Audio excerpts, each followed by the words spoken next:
அந்த ஸ்வர்ணப்பிராசத்தை நீங்கள் ஒரு பொழுதும் மறக்கக்கூடாது.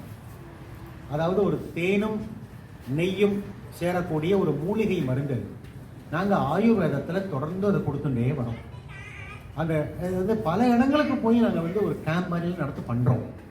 இந்த மேற்கொண்டு இதை பண்ணிக்கணும். உங்களுடைய குழந்தைகள் நல்ல ஆயுளுடன் ஆரோக்கியத்துடன் ஐஸ்வர்யத்துடன் வாழணும்.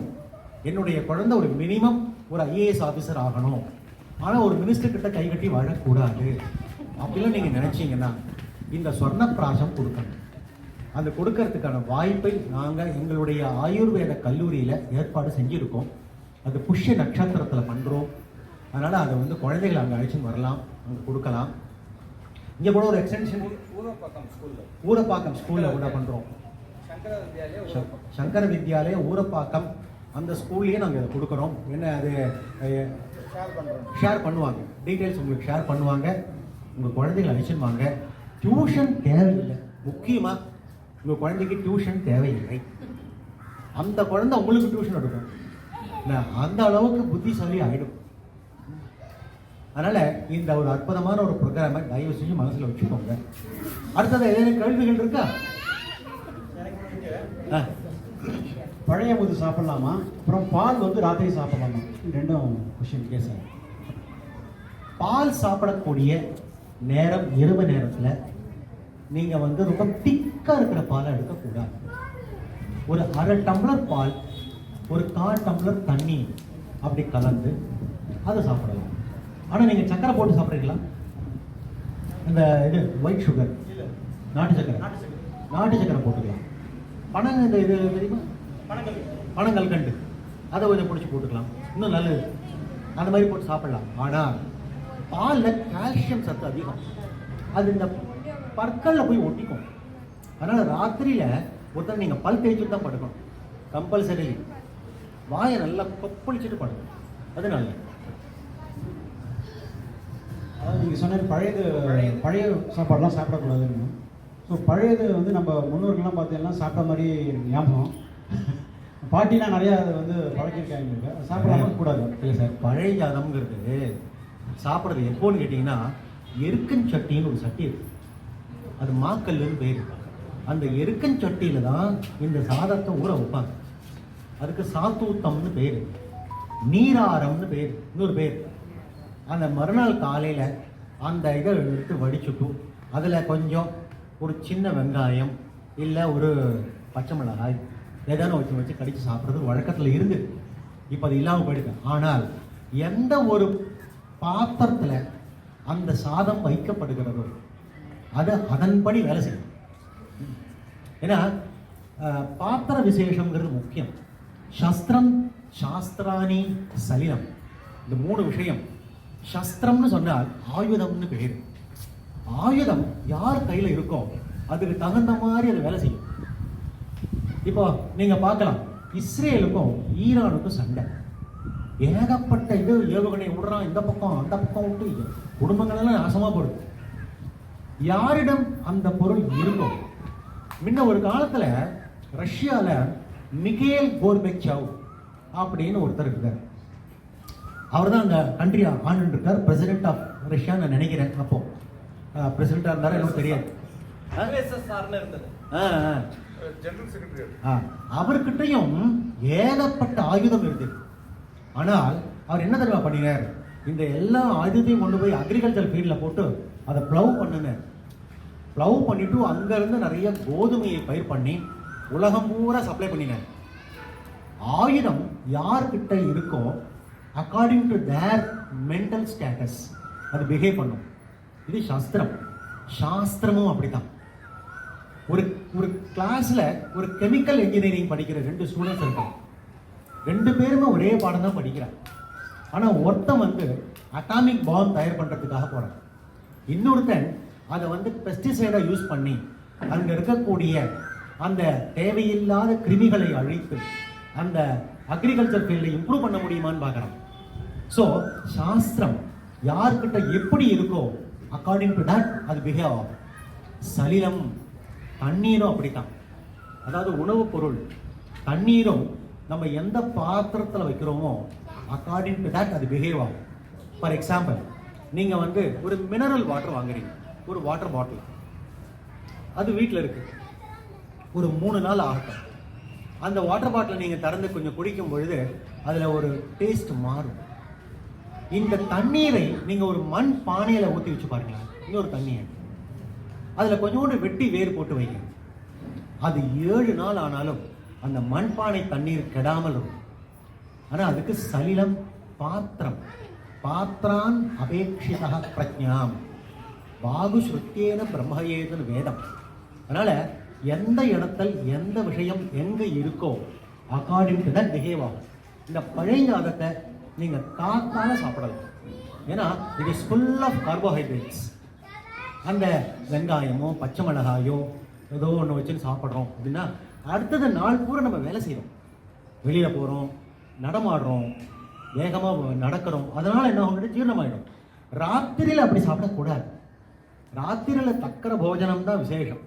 Butter milk rice is the best.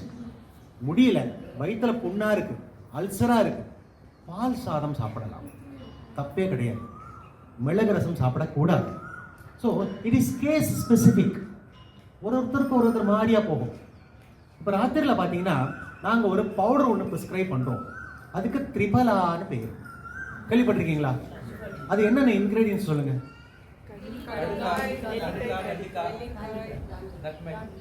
அல்ல, தாண்டிக்காய், கடுக்காய், நெல்லிக்காய், தாண்டிக்காய், இது 3 சேரக்கூடியது திரிபலா பவுடர். திரிபலா மதுசர்பித்யாம் நிஷி நேத்திர பலாயச்ச. ராத்திரி நேரத்தில் படுக்க போறச்ச திரிபலா பவுடரில் கொஞ்சம் தேனையும் நெய்யையும் விட்டு குழைச்சிக்கணும். குழைச்சி நீங்கள் நக்கி சாப்பிட்டுட்டு படுக்கணும். படுத்தீங்கன்னா உங்களுக்கு ஒரு பெரிய பெனிஃபிட் என்னன்னு கேட்டிங்கன்னா, ஃபஸ்ட்டு பெனிஃபிட் கண் பார்வை. கேட்ராக்ட் இருந்தால் அந்த கேட்ராக்டை மேற்கொண்டு வளராமல் அது பாதுகாத்துக்கும். கண் பார்வையானது மேம்படும். அதாவது கழுக பார்வைன்னு சொல்கிறோம் இல்லையா, அது ஒரு பஸ் அங்கே போகிறது, அது நம்பர் என்னன்னு தெரியல, இப்படி பார்க்க வேண்டாம், நேராக பார்த்தாலே தெரியும். உங்களுடைய வயசு 80 ஆகட்டும் 90 ஆகட்டும், அந்த பவுடருக்கு அப்படி ஒரு பவர் இருக்கு. இதுலேயே நாங்கள் என்ன பண்ணுவோம், லோக பஸ்மம்னு ஒன்று இருக்குது, அதை கொஞ்சம் போட்டு கொடுப்போம். அந்த ப்ரிஸ்கிரைப் பண்ணி அதை கொடுத்தாக்கா அந்த அதுக்கு 2 டபுள் பவர். ஒன்று கண்ணுக்கு மட்டும் இல்லை, உங்கள் முடி இருக்குது பார்த்தீங்களா, இங்கே இருந்து அந்த பிள்ளையார் கோயில் வரையும் வளரும், அப்படி வளரும். ஆனால் இந்த கேள்வி நீங்கள் என்கிட்ட கேட்கக்கூடாது, அது மட்டும் தயவு செஞ்சு கேட்டாதீங்க. ஏன்னு கேட்டால் அது அப்படியே வம்சா வழியாக அப்படியே ஆனந்தமாக இருக்குது. அதனால் அதை பற்றி. ஸோ அதனால் இப்படி பல பெனிஃபிட்ஸ் நீங்கள் வந்து தரவாக என்ஜாய் பண்ணலாம். மேற்கொண்டு என்ன கேள்வி தான் இருக்கா சார்? ஒரு கேள்வி. இப்போ இந்த காலத்தில் நிறைய பேருக்கு பிபி சுகரு எல்லாம் வந்துருக்குன்னு சொல்கிறோம் இல்லையா, அவளுக்கு வந்து சில பேர் டாக்டர்ஸ் என்ன சொல்கிறாங்க, ஒயிட் ஃபுட் அவாய்ட் பண்ணுங்கள், சால்ட்டு, சர்க்கரை, அரிசி இதெல்லாம் அவாய்ட் பண்ணுங்கன்றவங்க. நீங்கள் சொன்ன மாதிரி முன்னாடி உணவு பழக்க வழக்கம் வச்சுருந்தவங்கலாம் நிறைய பேர் டிஃபனுக்கு மாறிட்டாங்க. காலையில் பிரேக்ஃபாஸ்ட்டு கோ வித் டிஃபன், மத்தியானம் லஞ்சு சாப்பாடு தான் ஒரு சாதம், திருப்பி ராத்திரி டிஃபன். இப்போ இது நல்லதா இல்லை இது நல்லதா? கேஸ் டு கேஸ் நீங்கள் சொன்ன மாதிரி வேரி ஆகுமா? சில பேர் இன்னொரு எக்ஸ்ட்ரீம் ஃபிட்னஸ் மெயின்டைன் பண்ணுறேன்னு சொல்லிட்டு ராத்திரி டின்னரே ஸ்கிப் பண்ணிடுறது. சில 7 மணிக்குள்ளே சாப்பிட்றது, சில பேர் சாப்பிட்றா ஓகே, சில பேர் 10-11 மணிக்குள்ளே டின்னர் சாப்பிட்றா. இதில் வந்துட்டு எப்படி சார் டைமிங்கு அந்த உணவு பழக்கம்? எந்த வகை உணவாக இருந்தாலும் இந்த வெஸ்டர்ன் கல்ச்சர் உள்ளே வராமல் இருந்தால் நல்லாயிருக்கும்னு நான் நினைக்கிறேன். இப்போ வந்திருக்கக்கூடிய அந்த சமோசா இருக்குது பார்த்தீங்களா, த மோஸ்ட் டேஞ்சரஸ் ஐட்டம். ஒரு சினிமா தியேட்டரில் போய் பார்த்தீங்கன்னா பஃப்னு வச்சுருப்பாங்க, வெஜ் பஃப், நான்வெஜ் பஃப், எல்லா பஃப்பும் இருக்கும் அங்கே.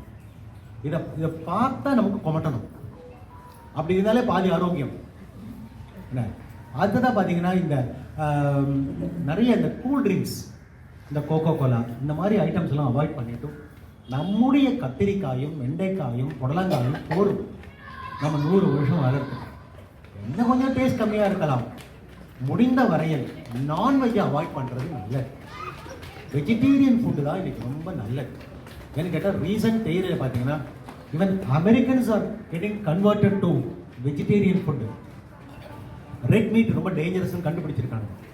அதனால் நம்முடைய ஒரு உதாரணம் சொல்கிறேங்க இல்லைங்களா, இப்போ நீங்கள் டாய்லெட் போகிறீங்க, யூரின் மஞ்சளாக வருது, எரிச்சலாக வருது, சரியான அளவில் வரல அப்படின்னா இமீடியட்டாக ஒரு வழி என்னன்னு கேட்டிங்கன்னா, ஒரு மண் பானையில் கொஞ்சம் தண்ணியை ஊற்றிட்டு அதில் கொஞ்சம் அந்த புடலங்காய் விதை இருக்கு இல்லையா, அதை போடலாம்.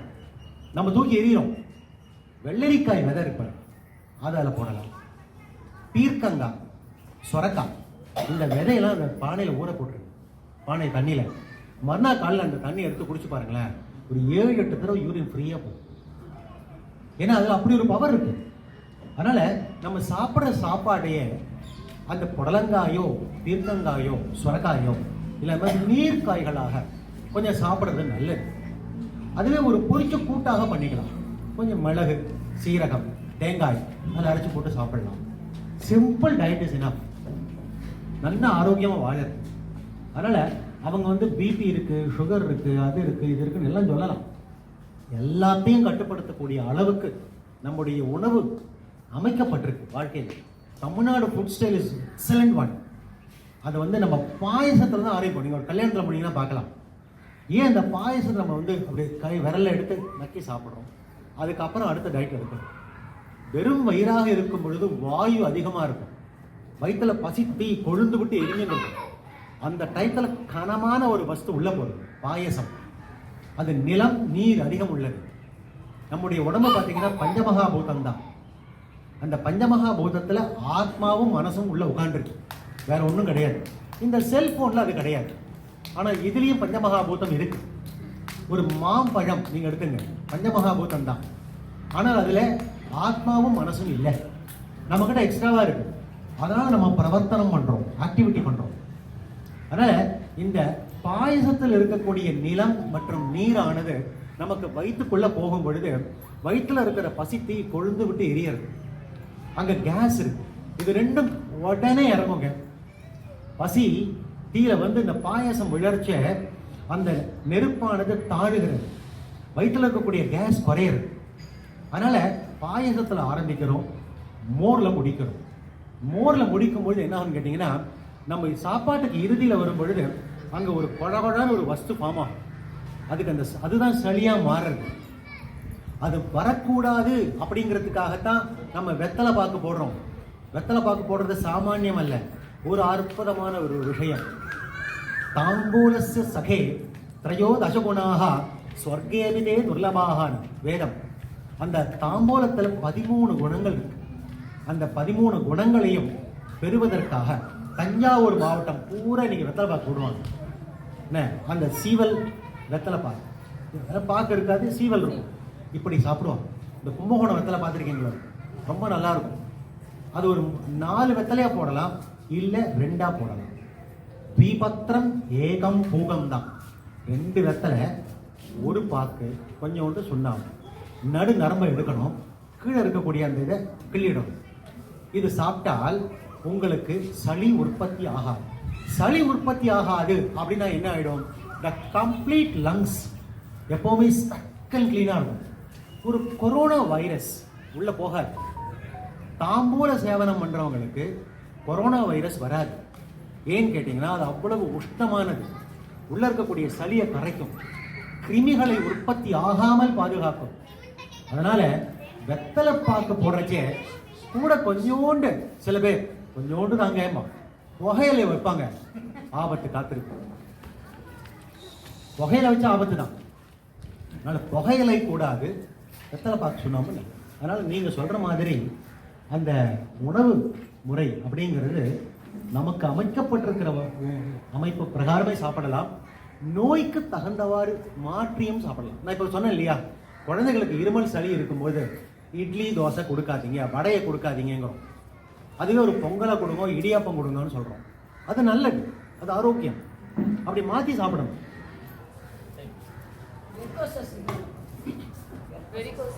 வெரிகோஸ் வெயின்ஸுக்கு நான் இப்போ சொன்ன மாதிரி அஸ்வகந்தா அப்படின்னு ஒரு பவுடர் இருக்குமா, அந்த பவுடரை கொஞ்சமாக எடுத்துக்கோங்க, சூடான பாலில் கரைங்க. எப்படி ஹார்லிக்ஸ் கரைக்கிறீங்க அந்த மாதிரி கரைச்சிக்கோங்க. நிதானமாக கரைக்கணும், இல்லைன்னா அது கட்டி வைக்கின்றோம். ஸோ நிதானமாக கரைச்சிட்டு அதை குடிச்சிருங்க. சாயங்காலம் ஒரு 4 மணி வாக்கில் அந்த மாதிரி கரைச்சி அதை சாப்பிட்டீங்கன்னா உங்களுடைய வெரிகோஸ் வெயின்ஸ் ஆனது மேற்கொண்டு டேமேஜ் ஆகாது. ஏற்பட்டு போன டேமேஜும் கொஞ்சம் குறையும்.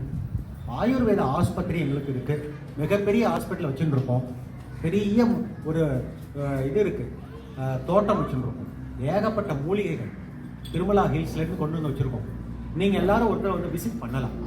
நாங்கள் இங்கே அங்கே எப்படி வைத்தியம் பண்ணுறோம் அப்படிங்கிறத நீங்கள் பார்க்கலாம். இப்போ நிறைய ஸ்பைனல் டிஸார்டர் நிறைய பேருக்கு வருது. அதனால் நாங்கள் என்ன பண்ணுறோம், நல்ல எண்ணெயை தடவுறோம், மூலிகை தைலம் சூடு பண்ணி தடவிட்டு அந்த இலைகளை அங்கேருந்து பறிச்சுன்னு வந்து மூட்டை கட்டி எதமாக ஒத்தரம் கொடுக்குறோம் இந்த ஸ்பைனல் டிஸார்டரில். அப்போ என்ன ஆகுதுன்னு கேட்டீங்கன்னா, அந்த டிஸ்கில் வந்து உங்களுக்கு திரும்பி உள்ளே போகிறதுக்கு ஒரு வாய்ப்பு. அதனால் ஸ்பைனல் டிஸார்டர்ஸ்க்கு excellent treatment is available in Ayurveda. அதை வந்து நாங்கள் எத்தனையோ வருடங்களாக அங்கே பண்ணிட்டு இருக்கோம். நம்முடைய ஆச்சாரியால் அந்த காலேஜ் ஆரம்பிச்சிருக்கார். அதுக்கு ஸ்ரீ வேந்திர சரஸ்வதி ஆயுர்வேதா காலேஜ் நசரத்பேட்டை பூந்தமல்லியில் இருக்கு. அங்கே வந்து நீங்கள் ஒருத்தர் பார்க்கலாம். உங்களே நான் வந்து மூலிகை தோட்டத்தில் அழைச்சின்னு போய் காமிக்கிறேன். இப்போ தான் சமீபத்தில் பெரியவா கூட ஒரு அழகான ஒரு புஸ்தகம், ஷாங்கரின்னு ஒரு புஸ்தகம், சங்கரின்னு ஒரு மாமி இருக்கு, அந்த மாமி போட்ட புஸ்தகத்தை பெரியவா ரிலீஸ் பண்ணியிருக்காங்க. அந்த மருத்துவ குணங்கள் என்னென்ன, துளசி அதுக்கு என்ன மருத்துவ குணம், அதெல்லாம் போட்டு கூட இறக்கியிருக்கோம். அதனால் நீங்கள் வந்து நிறைய உங்களுக்கு சந்தேகங்கள் இருக்கலாம். நம்ம இன்னொரு செஷன் கூட வச்சு பேசிக்கலாம். நோய்க்கு என்னென்ன பிரச்சனைகள் சொன்னீங்கன்னா கூட அதுக்கு தகுந்த மாதிரி மருந்துகள் சொல்லலாம். நாங்கள் ஒரு மெடிக்கல் கேம்பே நடத்தி விட்றோமே, அதான் நல்லது சார். இல்லையா சார்?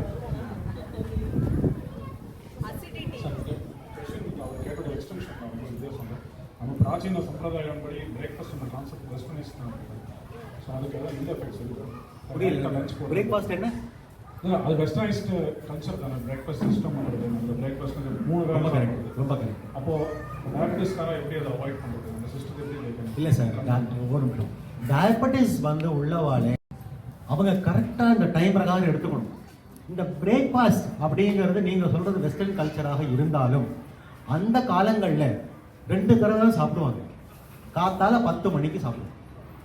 ஆனால் அதுக்கு முன்னாடி ஒரு தடவை அந்த கிராமங்களில் போய் அந்த இதில் போய் பார்ப்பாங்க, அந்த விவசாய நிலம், அதை போய் ஒரு தடவை சுற்றி பார்த்துட்டு எப்படி இருக்குது, செடி கொடி எல்லாம் இருக்குது அப்படின்னு பார்த்துட்டு ஒரு 10 மணிக்கு கை கால் அலம்பிட்டு சாப்பிட்றது ஒரு வழக்கம் இருந்தது.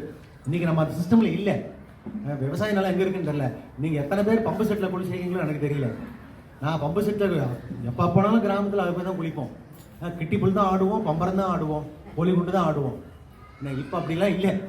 அதனால் பிரேக்ஃபாஸ்ட் அப்படிங்கிறது தவறான ஒரு சித்தாந்தம் அல்ல, அதை பண்ணலாம். ஆனால் டயபெட்டிக் பேஷண்ட்ஸ் என்ன பண்ணணும்னா, அந்த உணவை எடுத்துக்கிறார் அப்படின்னா அடுத்த ஒரு 3 மணி நேரத்தில் ஏதாவது கொஞ்சம் சாப்பிடணும், பிரித்து சாப்பிடணும். 2வது சாதம் போடுற இடத்த மேலே கரிகாய் இருக்கும், பிளேட்டை ரிவர்ஸ் பண்ணிக்கணும், வேற ஒன்றும் இல்லை. ஆமாம், காய் கீழே இருக்கணும், சாதம் அந்த பக்கம் இருக்கணும். அதுக்காக மலை மாதிரி குமிச்சுக்கலாம்னு அர்த்தம் இல்லை, கொஞ்சமாக இருக்கணும்னு அர்த்தம். அதனால் அப்படி ஒரு வாழ்க்கை முறையில் தப்பே கிடையாது. டயபெட்டிக் பேஷண்ட்ஸ் ஆர் அது it's not a disease at all. அது வந்து ஒரு எண்டோக்ரைன் டிஸார்டர், அவ்வளோதான். அது வந்து அதுக்காக பயப்பட வேண்டாம். இந்த சக்கரை வியாதியை குறைக்கிறதுக்காக நம்ம திரும்பி கிராமத்துக்கு போனோம்னு வச்சுக்கோங்களேன், ஒரு சின்ன ஒரு வழக்கம், கொஞ்சம் நெல்லிக்காய் சாறு எடுத்துப்பாங்க, ஒரு 10 மில்லி, 2 டீஸ்பூன். அதை ஒரு சிட்டிகை மஞ்சள் தோல் போடுவாங்க, ஒரு சொட்டு தேன் விடுவாங்க. அப்போ நீங்கள் கேட்கலாம், தேன் விட்டால் சுகர் ஏறாதவன். தேன் வாய்க்கு தான் இனிப்பு, வயிற்றில் ஜீரண இறுதியில் வரும்பொழுது காரமாக மாறிடும். அதனால் நெல்லிக்காய் சாறு, கொஞ்சம் மஞ்சத்தூள், கொஞ்சம் தேன் நல்லா கரைச்சிப்பாங்க. கரைச்சிட்டு அதை நக்கி சாப்பிட்டுட்டு ஒரு சின்ன வாக் போவோம், 30 மினிட்ஸ். இப்போ சுகர் லெவல் 210 இருக்குன்னு வச்சுங்களேன், ஒரு ஃபாஸ்டிங்கில் அதோடைய 120க்கு இறங்கும். வாக்கிங்னால அல்ல, இந்த மருந்துனால. So walking is an add on ஒரு சௌகரியம், வேற ஒன்றும் இல்லை. அதனால் சுகரையும் குறைக்கலாம், சௌக்கியமாகவும் வாழலாம். ஆனால் இன்றைக்கி நமக்கு அந்த நெல்லிக்காய், மஞ்சத்தூள், தேன் அந்த காம்பினேஷன் தெரியாது. ஆனால் இதுக்கு பிரமாணம் இருக்குது. பிராணே ஹரித்ரா மாக்ஷிகான் விதம் அப்படின்னு வேதங்களில் மந்திரமாக இருக்குது. அதை நான் உங்களுக்கு அப்படியே தமிழாக்கம் பண்ணி சொல்கிறேன், வேற ஒன்றும் இல்லை. அசிடிட்டி அண்ட் ப்ரோபயோட்டிக்ஸ் இதில் ஜாஸ்தி. அசிடிட்டி எப்படி கண்ட்ரோல் பண்ணலாம் அண்ட் ப்ரோபயோட்டிக்ஸ் இதில் நிறையா இருக்குது. ப்ரோபயோட்டிக் வந்து தயிரில் நிறையா இருக்குது. ஏன்னா அதில் ஈஸ்ட் ஃபார்மேஷன் இருக்குது. அதனால் அதை எடுத்துக்கலாமா நீங்கள் கேட்கலாம். பகலில் தயிர் சாப்பிடலாம், அதையும் மோராக்கி சாப்பிட்றது நல்லது. அடுத்தது அசிடிட்டி இருக்குது. அசிடிட்டி வரதுக்கு காரணம் என்ன? காரம் புளி, உப்பு, இது மூணும் காரணமாக இருக்கும். ரெண்டாவது, ஆஃபீஸ் ஸ்ட்ரெஸ் இருந்தால் வரும். நம்ம கூட வேலை செய்கிறவங்க ஒழுங்காக வேலை செய்யணும்னு வச்சுங்களேன், நமக்கு செம்ம கடுப்பாக இருக்கும். அப்போ இங்கே வயிற்றுல அப்படியே கோபத்தில் அப்படியே பித்தம் ஊறும். ஆக மொத்தம் ஊறுறது பித்தம் தான். என்ன ஸ்ட்ரெஸ் பிரெயினில், பிரச்சனை வயிற்றுல வரும். அப்படி வரும்போது என்ன ஆகும், அந்த பித்தத்தை நாம் வெளியேற்றணும். பக்ஷாத் விரேஜனம்னு 15 நாட்களுக்கு ஒரு முறை பேதி சாப்பிட்றது அப்படின்னு ஒரு வழக்கம் இருந்தது. இப்போ இல்லை அது. அதனால ரொம்ப சுலபமான ஒரு கை வைத்தியம் என்னன்னு கேட்டிங்கன்னா, இந்த ரோஜா மொக்கு இருக்குல்ல, ரோஸ் பட், அதையும் கொஞ்சம் உலர் திராட்சை, இது ரெண்டையும் கொஞ்சம் ராத்திரி வெந்நீரில் ஊற வச்சிருக்கு. மறுநாள் காலம் தண்ணியை குடிச்சிருக்கு. அன்றைக்கி மட்டும் தயவு செஞ்சு ஆஃபீஸ் போயிடாதீங்க, ஏன்னா போகிற வழியெல்லாம் பிரச்சனை ஆகிடும். ஏன்னா அதனால் அதை சாப்பிட்டுட்டு கொஞ்சம் வீட்டில் அமைதியாக உட்காந்துருந்தீங்கன்னா ஒரு ஹொய்யா ஹொய் ஏற்படும். என்ன அந்த ஹொய்யா ஹொய்யில் எல்லாம் பார்த்தீங்கன்னா உங்களுக்கே ஆச்சரியம், என் வயிற்றுல இவ்வளோ மஞ்சள் கலரில் ஒன்று போகிறது, அப்படியே பித்தம் அடிச்சுன்னு போகும். எல்லா பித்தமும் போனால் புண்ணு ஆறும். வயிற்றுல இருக்கிற புண்ணு ஆத்துறதுக்கு அந்த ரோஜா மொக்குக்கும் அந்த திராட்சைக்கும் ஒரு பவர், அந்த புண்ணை ஆத்திடும். அப்போ அட எல்லாமே சரியாயிடுச்சு, இனிமேல் திருப்பி நான் பேல்பூரி போயிடலான்னு அப்படி நீங்கள் டிசைட் பண்ணக்கூடாது. ஏன்னா அந்த பேல்பூரியை தான் பண்ணியிருக்கு இந்த பிரச்சனையே. அதனால் திருப்பி நீங்கள் காரம், புளி, உப்பை கம்மி பண்ணி இனிப்பு, கசப்பு, துவர்ப்பு இந்த மூணையும் அதிகப்படுத்திக்கணும். கசப்பு எதில் இருக்குது அப்படின்னு கேட்டிங்கன்னா, சுண்டைக்காய், பாகற்காய், அந்த கசப்பு நல்லது. ஆனால் அகத்திக்கீரை ரொம்ப கசப்பும், நம்மளால முடியாது. அதனால் அந்த மாதிரி கசப்பு தூர் பண்ணும். மணத்தக்காளி கீரை, வாயில் புண்ணு வந்தால் மணத்தக்காளி கீரையை வாயில் போட்டு பதப்பி துப்புவாங்க, சரியாயிடும். இந்த பப்பாளி காய் இருக்குல்ல, அதை அப்படி கிழிச்சிங்கன்னா ஒரு பால் வரும், அந்த பால் அந்த புண்ணில் வச்சு பாருங்க, உடனே ஆறி போகும். அப்புறம் அடுத்தது பார்த்தீங்கன்னா வெறும் பால், வெறும் ஜில்லுன்னு இருக்கிற பாலில் கொஞ்சம் தேனை விட்டு வாயை கொப்பளிச்சு பாருங்க, வாயில் இருக்கிற புண்ணெல்லாம் இம்மிடியட்டாக ஆறும். அந்த ஹீலிங் பவர். சரி பாலே இல்லை, கொஞ்சம் தேன் இருந்தால் போதும், ஒரே ஒரு ஸ்பூன் தேனை வாயில் விட்டுக்கணும், விட்டு நல்லா கொப்பளிக்கணும். கொப்பளிச்சு கம்ப்ளீட்டாக கொப்பளிச்சு துப்பி பாருங்க, கம்ப்ளீட்டாக புண்ணு ஆறிடும். ஆனால் சில பேருக்கு ஆசையாக இருக்கும், முழுங்கிடுவாங்க அந்த டேஸ்ட்டை. முழுங்கக்கூடாது, அதான் ரூட் புக்கே அதான். ஏன்னா அதில் இருக்கக்கூடிய அந்த வேர்ம்ஸ், அந்த கிருமி எது இருந்தாலும் சரி எல்லாம் அந்த தேனுக்கு வரும். ஏன்னா அது இனிப்பாக இருக்குல்ல, அந்த ஆசைக்கு அந்த பாக்டீரியாஸ் எல்லாம் அதில் வரும், அதை நம்ம துப்பிடுறோம். அது வயிற்றுக்குள்ளே போயிடக்கூடாது, அப்படி பண்ணணும். நமஸ்காரம் சார், எனக்கு ஒரு சின்ன கேள்வி, ரெண்டு கேள்வி. இப்போ சாப்பாடு முன்னாடி வாட்டர் இன்டேக் அப்படின்னு சொல்லுவாங்க இல்லை, இப்போ வாட்டர் இன்டேக் எப்போ கொஞ்சம் பேர் சொல்லுவாங்க சாப்பிட்றதுக்கு ஹாஃப் அன் ஹவர் ரொம்ப முன்னாடி எடுத்துக்கூடாது, அப்புறம் சாப்பிட்ட இமீடியட்டாக எடுக்கக்கூடாது. ஸோ எப்படி அதை வந்து நம்ம மேனேஜ் பண்ணி நம்ம ஜாதராகியை வந்து அது கண்ட்ரோலில் வச்சுட்டு இந்த வாட்டர் வந்து எப்படி நம்ம மேனேஜ் பண்ணோம் ஒரு ஒரு ஒரு 24 ஹவர்ஸ் பீரியடில், அது கொஞ்சம் எக்ஸ்பிளைன் பண்ணி. எப்போவுமே நம்ம வெறும் வயிறாக இருக்கிறச்சே நம்ம வயிற்றில் நிறைய என்சைம்ஸ் சுரந்துட்டே இருக்கு. அதில் ஒரு என்சைம் வந்து ஹைட்ரோக்ளோரிக் ஆசிட் இருக்கு, அந்த HCl நிறையா இருக்கு. அந்த ஹைட்ரோக்ளோரிக் ஆசிடை அது உணவை வந்து வருமானு காத்துட்டு இருக்கிற டயத்தில் நீங்கள் தண்ணியை ஊற்றினீங்கன்னு வச்சுங்களேன், அந்த ஹைட்ரோக்ளோரிக் ஆசிட் டைலூட் ஆகிடுதுன்னா நம்மளால் நிறைய சாப்பிட முடியாது. அதனால் குண்டாக இருக்கிறவங்க இழைக்கிறதுக்காக இந்த மாதிரி பண்ணுவாங்க, தண்ணியை குடிச்சிட்டு சாப்பிடுவாங்க. ஆனால் அது கெடுதல், ஏன்னா நீங்கள் நல்லா சாப்பிடணும் என்ன. அதனால் சாப்பாட்டுக்கு முன்னாடி நம்ம தண்ணியை குடித்தோம்னா நம்ம உடம்பு இழைச்சிப்போம். சாப்பாட்டுக்கு நடுப்புற நீங்கள் சாப்பிட்டீங்கன்னு வச்சுக்கோங்களேன், ஒரு லேட்டஸ்ட் சினிமா நடிகர் பேர் சொல்ல முடியுமா ஆண்களுக்கு, அந்த மாதிரி இருப்பீங்க. நடிகர் விஜய் நான் சொல்ல வரல, அஜித்தும் சொல்ல வரல. ஸோ லேட்டஸ்ட் ஒரு சினிமா ஹீரோ எப்படி இருப்பாரோ அந்த மாதிரி நீங்கள் இருக்கணும் அப்படின்னு ஆண்கள் ஆசைப்பட்டாங்க. நீங்கள் நடுப்புற தான் தண்ணி குடிக்கணும், சாப்பாட்டுக்கு நடுப்புற தண்ணி குடிக்கணும். சாப்பாட்டுக்கு முடிச்சுட்டு வாயெல்லாம் அலம்பிட்டு கழுவிட்டு அதுக்கப்புறம் நீங்கள் தண்ணியை குடித்தா உடம்பு பெருக்கும். ஏன்னு கேட்டிங்கன்னா, சாப்பாட்டுக்கு இறுதியில் சளி உற்பத்தி ஆகும், சாப்பாட்டுக்கு நடுப்புற பித்தம், சாப்பாட்டுக்கு முன்னாடி வாதம் பித்தம் கபம் அப்படின்னு 3 வகை தோஷங்களால் நம்முடைய உடலானது உருவாக்கப்பட்டிருக்கிறது. அந்த கம்ப்ளீட்டாக அதை க்ளீன் டிசைன் பண்ணுறதுக்கு உங்களுடைய கையில் தான் இருக்குது. இப்போ இந்த அம்மா பார்த்தீங்கன்னா கொஞ்சம் இளைப்பாக இருக்காங்க, இவங்க கொஞ்சம் குண்டாகணும்னு ஆசைப்பட்டாங்கன்னா சாப்பாட்டுக்கு பிறகு நீங்கள் தண்ணியை குடிக்கலாம். ஆனால் நீங்கள் தேன் கலந்து தண்ணி குடிக்கலாம். தேன் கரைச்ச தண்ணியே குடிக்கலாம், உடம்பு இழைச்சி போகும். நான் நினைச்சேன் ரைட்டு சார், ரைட். ஸோ இந்த தேன் கலந்த தண்ணி ஆஃப்டர் எவரி மீலா? ஆஃப்டர் எவரி மீல் சாப்பிட்டால் உடம்பு இழைச்சி போகும். எல்லாருக்கும் அல்ல, உங்களுக்கு படம். சார் வாயு புலிக்கா அசிடிட்டிக்கு எடுத்துக்கலாமா? என்னமா? அசிடிட்டிக்கு இந்த வாயு புலிக்கா இல்லை இல்லை இல்லை, அசிடிட்டிக்கு வந்து தி பெஸ்ட் மெடிசன் வந்து சங்க பஸ்மம். சங்க அப்படின்னு சொன்னால் இந்த கடல்ல சங்கு இருக்குல்ல, அந்த சங்குவை அதை வந்து ப்ராசஸ் பண்ணுவாங்க, ப்ராசஸ் பண்ணி ஒரு பஸ்மம் பண்ணுறாங்க. அது கேப்சூலாக கிடைக்கிறது, சங்க பஸ்மம்னே கிடைக்கிறது. அது ஒரு கேப்சூல் சாப்பாட்டுக்கு ஒரு 1/2 hour முன்னாடி நீங்கள் போட்டிங்கன்னா அது அசிடிட்டி நல்லா தோணும். சார் இன்னொரு கேள்வி, கான்ஸ்டண்ட்டாக இப்படி கேஸ் ப்ராப்ளம்ஸ் இது மாதிரி கான்ஸ்டிபேஷன் ப்ராப்ளம்ஸ் இருக்க வருது, what is the best food, என்ன பெஸ்ட் ப்ராக்டிசஸ் அவள் பண்ணிக்கலாம் மாதிரி? அடிக்கடி வாழ்வு வந்து அவள் இது பண்ணும்போது சாப்பிட முடியல, நிறையா ஏப்பம் வருது, அது மாதிரி பின்னாடி பிடிச்சிக்கிறது. ஸோ அது மாதிரி கம்ப்ளீட்டாக அரெஸ்ட் பண்ணி ஒரு ஒரு கிராஜுவலாக கொண்டு வரச்சு எப்படி, என்ன ப்ராசஸ், என்ன மெடிசின்ஸ்?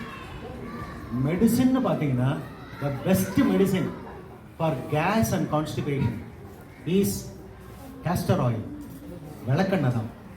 இந்த விளக்கெண்ணெயில் என்ன பண்ணுவாங்கன்னா, இந்த சின்ன வெங்காயம் இருக்கு இல்லையா, இந்த சின்ன வெங்காயத்தை விளக்கெண்ணெயில் வதக்குவாங்க.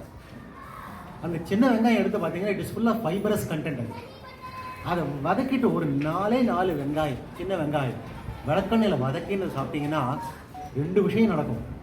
கேஸோட மோஷனும் ஃப்ரீயாக போகும், கிளீனாக போயிடும். அது சாப்பாட்டுக்கு முன்னாடி சாப்பிடணும், சாப்பாட்டுக்கு முன்னாடி சாப்பிடும். அப்படி சாப்பிட்றச்ச ஒரு பெனிஃபிட் கிடைக்காது. இதை நான் சொல்ல போக, ஒரு ஆப்பிரிக்காவில் ஒருத்தர் இருந்தார், இந்தியன் தான், நாயுடு, ஒரு தெலுங்குக்காரர். அவர் வந்து ஆப்பிரிக்காவில் பிஸ்னஸ் பண்ணுறவர். அவர்கிட்ட நான் இதை சொன்னேன். ஏன்னு கேட்டிங்கன்னா, அவருக்கு காலில் ஒரு அடிபட்டுச்சு, ஒரு புண்ணு வந்தது. அதுக்கு ஒரு அலோபதிக் டாக்டர் ஒரு ஆன்டிபயோட்டிக் கொடுத்துருக்கான். இந்த ஆன்டிபயோட்டிக் போட போக அவருக்கு கேஸ் அண்ட் கான்ஸ்டிபேஷன் ஆகிடுது. அப்போ என்ன பண்ணுறதுன்னு கேட்டு ரொம்ப கஷ்டப்படுறாரு. இந்த வைத்தியத்தை நான் சொல்ல போக அவர் ரெகுலராக அதை எடுக்கிறார். இன்றைக்கும் அதை எடுத்து முடிச்சுட்டு சாயங்காலம் ஃபோன் பண்ணுவார், சாப்பிட்டா நல்லா இருக்குங்க. இன்றைக்கும் சரி, நான் அதை சொன்னேன், நான் பெனிஃபிட் ஆகிட்டேன் அப்படிங்கிறதுக்காக என்னுடைய பேங்க் அக்கௌண்ட்டில் ஒரு 10,000 ரூபா போடுவேன். 10,000 ஹி டெபாசிட்ஸ். நான் இத்தனைக்கு நான் ஒன்றும் அவரை கேட்கவே இல்லை. ஏன்னா he is good, one of my good friends. நீங்கள் எதுக்கு இதை போடுறீங்கன்னு நான் கேட்பேன். தேவையே இல்லையேன்னு. இல்லை நீங்கள் என் உயிரை காப்பாற்றினீங்கன்னு. பாருங்களேன், அந்த அஃபெக்ஷன். ஒரு சின்ன ஒரு கை வைத்தியம் மிகப்பெரிய ஆரோக்கியத்தை மேம்படுத்துகிறது. இன்னொரு விஷயம் என்னன்னு கேட்டிங்கன்னா, சூடான பால், அந்த பாலில் ஒரு 15 ml வரையும் போகலாம் கேஸ்டர் ஆயில், நல்ல தூய விளக்கெண்ணெய். ஆயுர்வேதத்தில் கந்தர்வஹஸ்தாதி அப்படிங்கிற பேரில் ஒரு விளக்கெண்ணெய் மருந்து வச்சுருக்கோம். ஒரு 15 ml அந்த சூடான பாலில் கரைச்சி குடிக்கணும். 15 நாட்களுக்கு ஒரு முறை. ஆமாம், 15 நாளைக்கு ஒரு முறை சாப்பிட்டா போதும். கேஸ் கான்ஸ்டிபேஷன் ஒன்றுமே இருக்காது. அடுத்த 1 மந்த்துக்கு க்ளீனாக இருக்கும். எப்பவுமே மத்தியானே விரேஜனம் தான். காத்தால லைட்டாக ஒரு டிஃபன் எடுத்துக்கணும். இல்லை நான் சொல்கிறேன், டிஃபன் எடுத்துக்கணும். அந்த டிஃபன் ஜீரணமாகணும். ஜீரணமாக ஆக ஆக காலையில் 11 மணிக்கு ஒரு பசி வரும். அந்த டயத்தில் இதை எடுத்துக்கணும். அந்த டயத்தில் இது எடுத்தீங்கன்னா மத்தியானம் 3 மணி வரையும் ஒரு சூப்பர் ஹொய்யா ஹொய் இருக்கும். அதுக்கப்புறம் எல்லாம் சரியாயிடும். நல்லா மிளகு ரசம், வேதிக்கு சாப்பிட்ற அன்னைக்கு மட்டும் மிளகு ரசம், சுட்ட அப்பளம், கருவேப்பிலை துவையல், இது 3ஐயும் வச்சுக்கணும். வச்சுட்டீங்கன்னா அடுத்த ஒரு 1 மந்த்துக்கு கேரண்டி எந்த ஒரு பிரச்சனையும் இருக்காது. ஒரு வாரம் பூரா இருமலா இருக்கா? வறட்டு இருமலா இல்லை?